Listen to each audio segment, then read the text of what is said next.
Tonight on Sports Saturday, number 1 pays a visit to Bryant-Denny, with the Tide send the Bulldogs back to Starkville with their tails between their legs. If there was a better way to do it, why wouldn't we be doing it for those games? Thanks, Coach. We have the recap. Plus, another possible shakeup in the top 5. Who's getting leapfrogged tonight? So chill out. Have an ice cream bar. We're getting weird. It's November football. It's Sports Saturday, and it starts right now. I came to get down. I came to get down. So get out your seat and jump around. Of the University of Alabama. Live sports from Alabama's sports team. This is WVUA Sports. Hey, I wonder if Nick Saban is a fan of men without hats. We can dance if we want to. Well, we couldn't have drawn up a much better start on defense today. Josh Robinson bottled up in the end zone by the Tide defense, and Alabama gets out to the very unconventional 2-0 lead on top-ranked Mississippi State with a little safety dance. And welcome in, everybody. I'm BJ Millican in a very singing mood alongside Jen Chapman. And Jen, it was billed as the best game in the nation today, and it certainly lived up to that. Alabama and Mississippi State looking like the 2 best teams in the nation. The paratroopers today making a grand entrance as well as they recognized veterans before the game. Tied already up 5-0 after the safety we showed you earlier. Let's make that 12-0. Blake Sims finds Amari Cooper 4 yards out. Nice catch. Everything going Bama's way, and that would continue on the ground as well. TJ Yeldon was a question mark. He played and played well, but Derrick Henry did too. He goes in from a yard out. It's 19-0 Bama laying the wood to State. That's right. Behold everything, Jen. State is the nation's #1 team. Dak Prescott is going to find Fred Ross on the slant. Suddenly, it is a 6-point game, 19-13. But Blake Sims, as he has done lately, he answers the cowbell. 15-play, 76-yard drive, capped by this 7-yard run by Yeldon. That makes it 25-13, gives Bama a little breathing room. See what you did there. State making it interesting, driving this ball tipped by Ashawn Robinson and picked off by Landon Collins. 3 interceptions by Bama's defense today.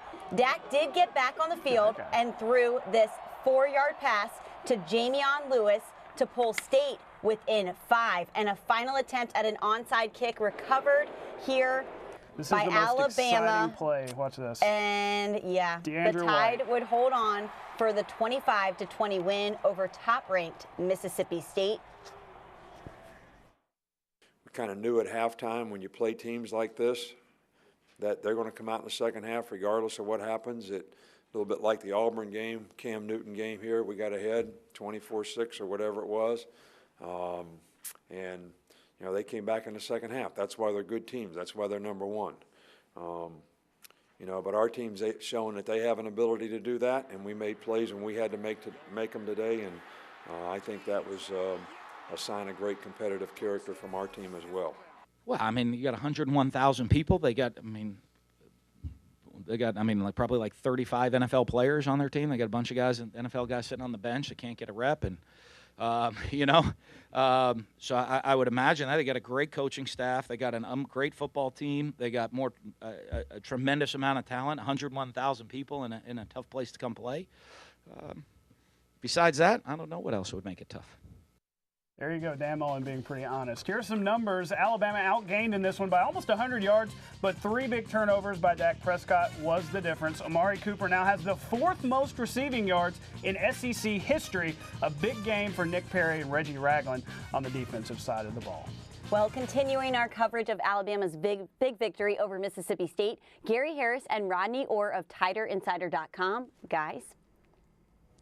Thank you. I am with Rodney Orr from Tider Insider TV, and Rodney, Alabama guts out a 25-20 win over the #1 ranked and previously unbeaten Mississippi State Bulldogs. I tell you, the game had a little bit of everything. Alabama got off to a fast start. Third quarter, State dominated, but again, Alabama made the plays, particularly this game defensively with 3 interceptions, and did what it had to do to win. Well, I think you termed it perfectly. They gutted it out, and I think it was a total team effort. You look at special teams, you look at defense, how they contributed. Offense contributed significantly when they had to. I mean, you look at that third down drive when Alabama really needed to put together something, Gary, and they went 76 yards, 13 plays. Again, Blake Sims converted 3 third downs on that particular drive, 1 with a pass to Yeldon and 2 tremendous scrambles. So, I mean, they performed when they had to defensively. They made interceptions. They picked Dak Prescott 3 times. times, one time in the end zone, one time at the 15, and one time at the Alabama 21. So, again, I mean, you really couldn't ask for much more.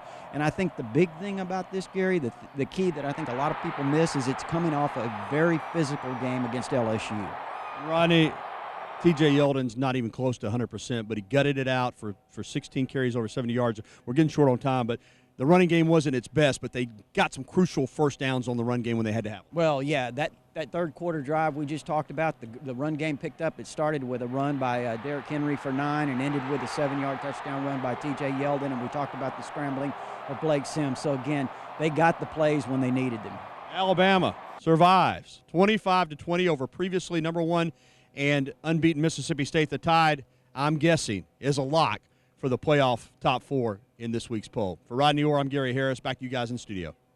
Thanks, guys. Still more to come on Sports Saturday, including one of BJ's favorite plays in all of sports. That's right. It's our play of the day. I cannot wait. Plus, we're going to continue breaking down the big Alabama win, including Blake Sims. He's got that ice water in his veins. Another key fourth quarter drive. We'll hear from him and hear Nick Saban talking about where that drive ranks in Alabama football lore. We're coming back on Sports Saturday. Stay with us.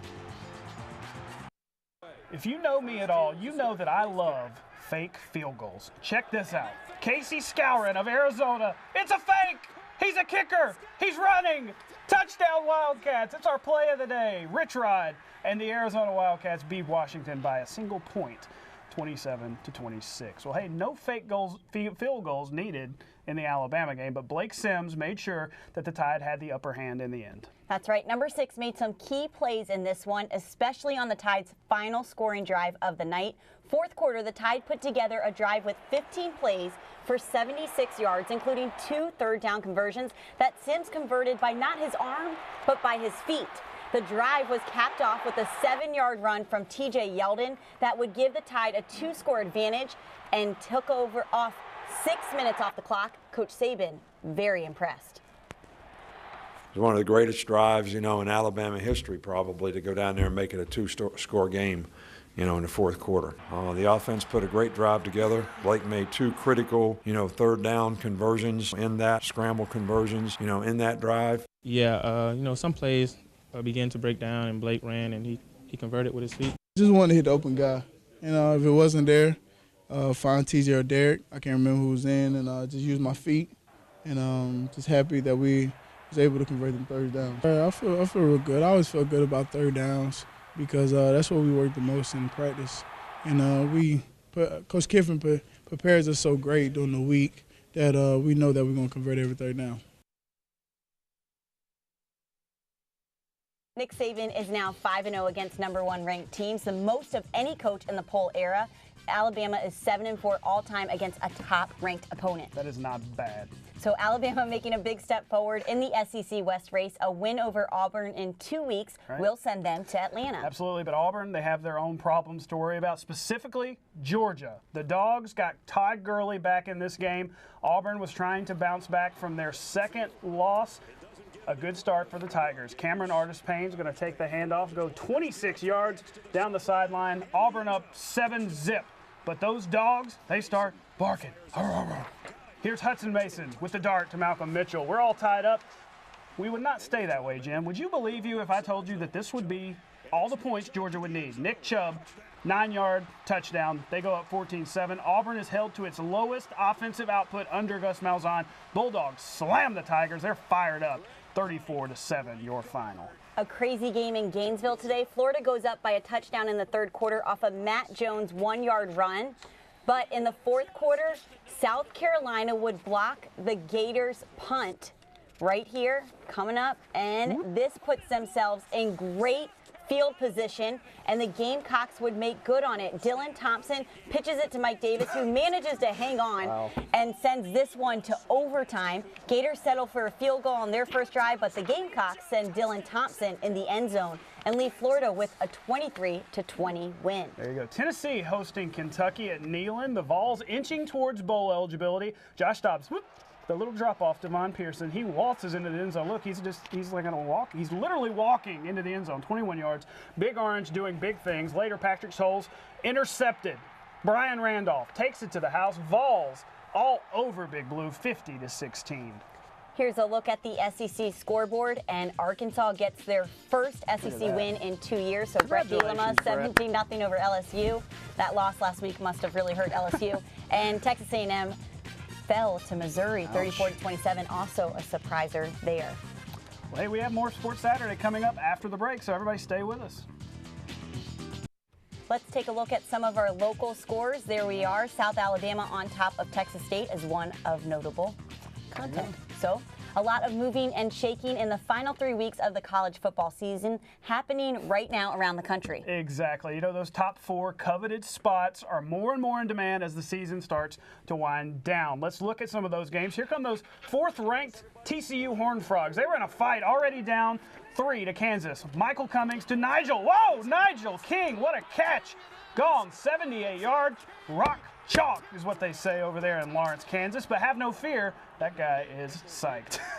Cameron Eccles-Looper from Auburn, Alabama, taking the punt back. Due to time constraints, we move ahead in the highlights. TCU survives 34-30.